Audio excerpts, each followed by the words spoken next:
আসসালামু আলাইকুম রহমতুল্লাহ। সুপ্রিয় শিক্ষার্থী বন্ধুরা, আলফা পয়েন্ট চ্যানেলে তোমাদের স্বাগত জানাচ্ছি। কেমন আছো তোমরা? ভালো নিশ্চয়ই। আলহামদুলিল্লাহ, আমিও ভালো আছি। আজ আমি তোমাদের সপ্তম শ্রেণীর গণিত বিষয় তোমাদের মূল বইয়ের 15 পৃষ্ঠা অনুশীলনী 1.2 এর অঙ্কগুলো সমাধান করে দেখানোর চেষ্টা করব ইনশাআল্লাহ। পূর্বের ভিডিওতে আমি 1.2 এর 6 পর্যন্ত অঙ্কগুলো সমাধান করে দেখিয়েছিলাম। আশা করি তোমরা সেই ভিডিওগুলো দেখেছো এবং অঙ্কগুলো বুঝতে পেরেছো। আর যারা নতুন তারা আমার চ্যানেল থেকে পূর্বের ভিডিওগুলো দেখে আসতে পারো, তাহলে তোমাদের জন্য বুঝতে সুবিধা হবে। আর নিয়মিত ভিডিও পেতে আমার চ্যানেলটি সাবস্ক্রাইব করে বেল আইকনটি অন রাখতে পারো, তাহলে যখনই আমি নতুন কোনো ভিডিও আপলোড দিব তখন তুমি নোটিফিকেশান পেয়ে যাবে। আর যারা অলরেডি সাবস্ক্রাইব করেছো তাদেরকে অসংখ্য ধন্যবাদ। প্রিয় শিক্ষার্থী বন্ধুরা, আজকে আমরা 7 নাম্বার দেখব। এখানে 7 নাম্বারে হলো বর্গমূল নির্ণয় করো। আমরা পূর্বে বর্গমূল নির্ণয় করেছিলাম, এগুলো দশমিকের বর্গমূল। এর আগে সাধারণ যে সংখ্যা থাকে সেই সংখ্যা দিয়ে আমরা করেছিলাম। এখন যেগুলো আমরা করব সেটা হলো দশমিকের বর্গমূল। তো এইখানে 7 নম্বরে কয়া আছে 0.36। 0.36। তো দশমিক ছাড়া যখন আমরা বর্গমূল করেছিলাম সেইটা এবং এইটা একই রকম নিয়ম। এখানে পার্থক্যটা হলো দশমিকের পূর্বের যে সংখ্যাগুলো আছে সেগুলোকে ডান দিক থেকে জোড়া জোড়া করে বসাইতে হবে, জোড়া বাঁধতে হবে। আর দশমিকের পরে যে সংখ্যাগুলো আছে সেটা বাম দিক থেকে ওই দিকে জোড়া বাঁধতে হবে, অর্থাৎ এদিক থেকে জোড়া 1 2 3 এভাবে জোড়া। আর দশমিকের এইদিকে যেটা থাকবে সেটা এদিক থেকে জোড়া, এটা এভাবে। এখন যেহেতু নাই, তো আমরা এদিকে যেহেতু নাই, এদিকে এক জোড়া আছে, এই এক জোড়ার উপরে দাগ দিলাম। তাহলে দশমিক যেহেতু আছে, তাহলে প্রথমে আমরা এই দশমিক এখানে নিয়ে নিলাম। এখন কত দিয়ে যায়? এটা 6 6 কত? 36। তাহলে এখানে 6 যদি দিই তাহলে 6 6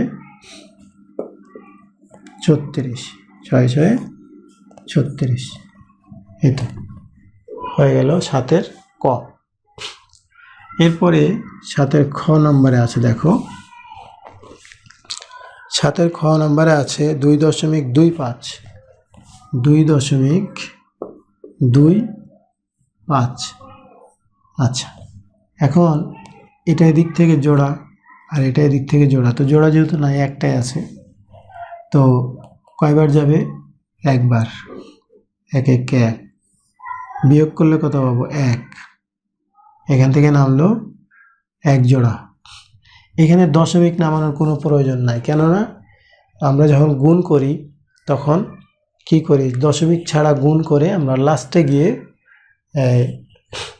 দশমিক চিহ্নটা দিয়ে দিই, সুতরাং এখানে দরকার নাই দেওয়ার। তো যেহেতু আমরা এই জোড়া নামাইলাম, এটা দশমিকের পরের এক জোড়া নামাইছি, সুতরাং এখানে দশমিক হবে। এখন এই 1-এর ডবল কত? 2। 1-এর ডবল 2। এখন আমরা এখানে যদি 5 নেই আর এখানে যদি 5 নেই, দেখো 5 দিয়ে আবার এটাকে কি গুণ করে এখানে বসাবো। তাহলে 5 দিয়ে যদি এটাকে গুণ করি তাহলে 5 5 25-এর 5 হাত থাকলেও 1। 5 2 5 5 25-এর 5 হাত থাকলে কত? 2। 5 2 10 আর 2 12, এই 0। তাহলে ক্ষয়ের উত্তর হইল এই যে 1.5। আচ্ছা, তাহলে ক্ষয়ের উত্তর এইটা আর কয়ের উত্তর এটা। এরপরে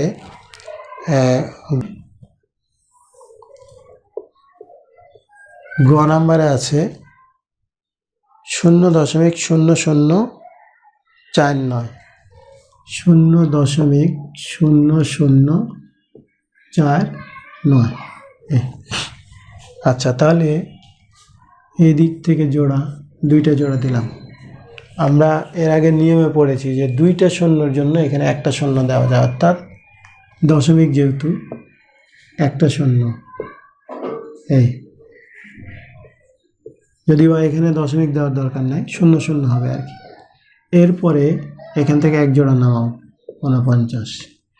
এখন এই শূন্য এখানে,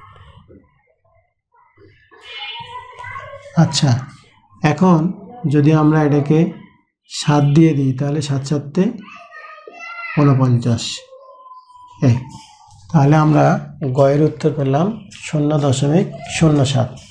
এটা কিন্তু আমরা এইভাবে করতে পারতাম 0.0049, এখানে এই শূন্য, যেহেতু এই যে দুইটা শূন্যর জন্য আমরা এই দুইটা শূন্যর জন্য একটা শূন্য নিয়ে নিছি, সুতরাং এখানে 7 দিয়ে 7 7 49 এইভাবে কিন্তু করা যেত। কেননা যখন আমরা এটা করব তখন এটার থেকে এখানে এদিকে কি নিব এটা একটু সমস্যা হতে পারে, এই জন্য এইভাবেও করাটাই বেটার। এভাবেও করা যায় কিন্তু এইভাবে করাটা ভালো। আচ্ছা তাহলে আমরা গ পর্যন্ত করলাম, গয়ের উত্তর হলো। এরপরে দেখো 7-এর ঘ নাম্বার 641.1024, 641.1024। তো নিয়মটা কি, এই দিক থেকে জোড়া আর এটার এদিক থেকে জোড়া বাঁধলাম। এখন এখানে 6 আছে, তাহলে কয়বার যাবে, 2 বার, 2 দুগুণে 4, বিয়োগ করলে এখানে কত 2, এখানে এক জোড়া নামাইলাম। এখনও আমরা দশমিকের ওদিকে যাই নাই, সুতরাং 2-এর ডবল কত 4, 4 দিলে এখানে যদি আমরা 5 বার নেই তাহলে দেখো কি হয়। 5 বার নিলে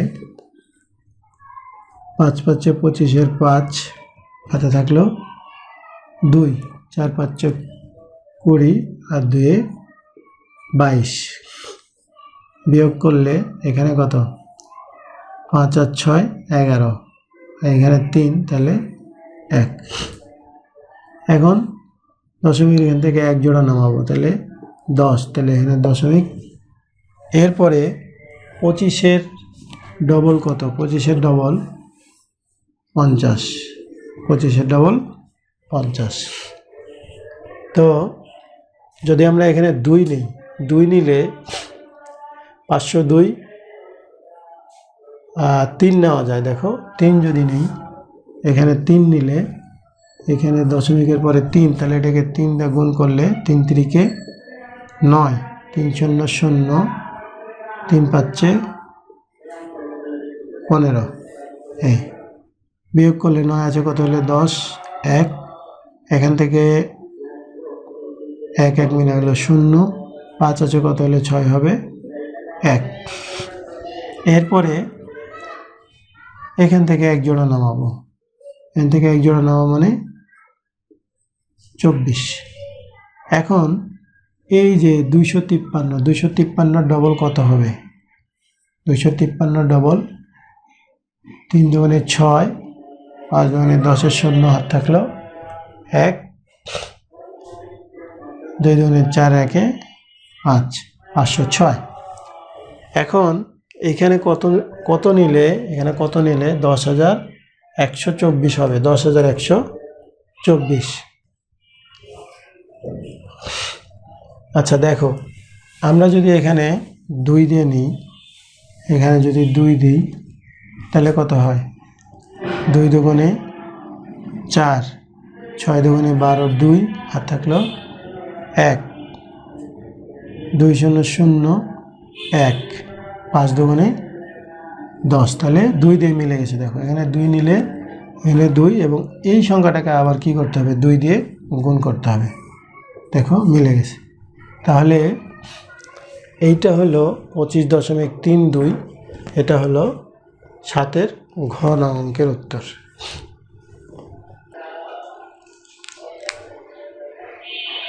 এরপরে দেখো 7-এর উম্ম নাম্বার। 7-এর উম্ম নাম্বারে আছে 0.00576 0.500 এটা আছে।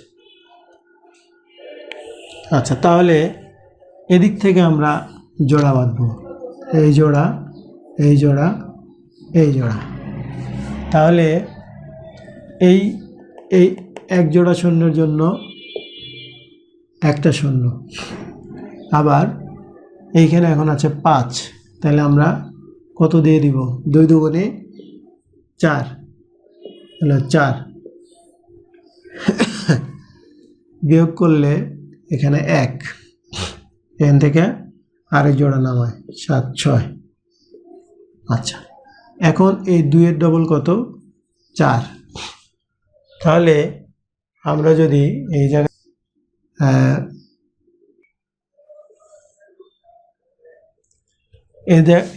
এইখানে যদি আমরা 4 নেই, তাহলে 4 বার যদি দেই তাহলে মিলে যাবে। দেখো, এটাকে আবার কি করব? 4 দিয়ে গুণ, 4 4 16, 16 6 হাত থাকলো 1, 4 4 16, হাতের 1 17। এই দেখো মিলে আছে। তাহলে 7-এর উম্ম নাম্বারের উত্তর হলো 0.02024।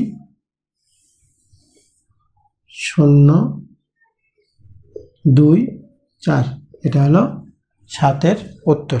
7-এর, এটা হলো 7-এর। এরপরে দেখো 7-এর চ নাম্বার। 7-এর চ নাম্বারে আছে 144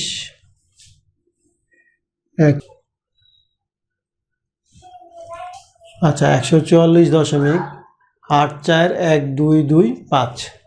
তাহলে এদিক থেকে আমরা জোড়া বাঁধলাম, আর দশমিকের পরে ওই দিক থেকে জোড়া, 1 2 3 জোড়া। এই এখন এখানে 1 আছে, তাহলে কি একবার দিলাম 1, বিয়োগ করলে 0, এখানে এই 1 জোড়া নামালাম 44। এখনো দশমিকের পরে যেহেতু যায় নাই, তাহলে 1-এর ডবল কি 2। তাহলে আবার যদি 2 নিই, তাহলে 2, এই 2 দিয়ে গুণ করলে দেখো মিলেছে 22 এটা মিলে গেল। এখন দশমিকের পরে 1 জোড়া নামাবো, দশমিকের পরে 1 জোড়া, এই, তাহলে এই দশমিক। এখন ওইখানে 12, 12-র ডবল কি নেব আমরা? 12-র ডবল হলো 24। তাহলে এইখানে যদি 1 নিই তাহলেই তো বেশি হয়ে যায়। হ্যাঁ, 1 জোড়া বেশি হয়ে যায়, অর্থাৎ এখানে 1 নিলে 241, এখানে 84, তাহলে আরেক জোড়া নামাবো। আরেক জোড়া যদি নামাই, তাহলে আরেক জোড়া, এখানে 12 নামাইলাম, এখানে একটা শূন্য দিব, কেন? আরেক জোড়া নামাইলাম। এখানে যদি আমরা শূন্য নিয়ে পেলাম, তাহলে এরপরে যদি আমরা 3 বার দিই, দেখো 3 বার দিলে 3 3 9, 3 0 0, 3 4 12, 2 হাত থাকলো 1, 3 2 6 আর 1 7, বিয়োগ করলে 9 আর 3 12, এখানে 1, তাহলে 0, এখানে 2 আর এখানে 1।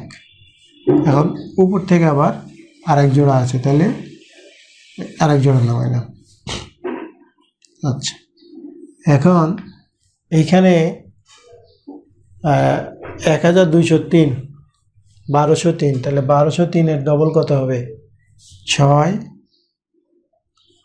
তারপরে 0, 2 2 4, 2 1 2, 2406। 2406 হবে এর ডবল। এখন যদি আমরা 5 দিয়ে দিই, তাহলে কি হয়? দেখো 5, 5 দিয়ে দিলাম, 5 5 25-এর 5, আর থাকলো 2, 5 6 30, আর 2 32-এর 2, হাত থাকলো 3, 5 0 0 3, 4 5 20, 0 হাত থাকলো 2, তারপরে 5 2 10, আর হাতের 2-এ 12। দেখো মিলে গেছে।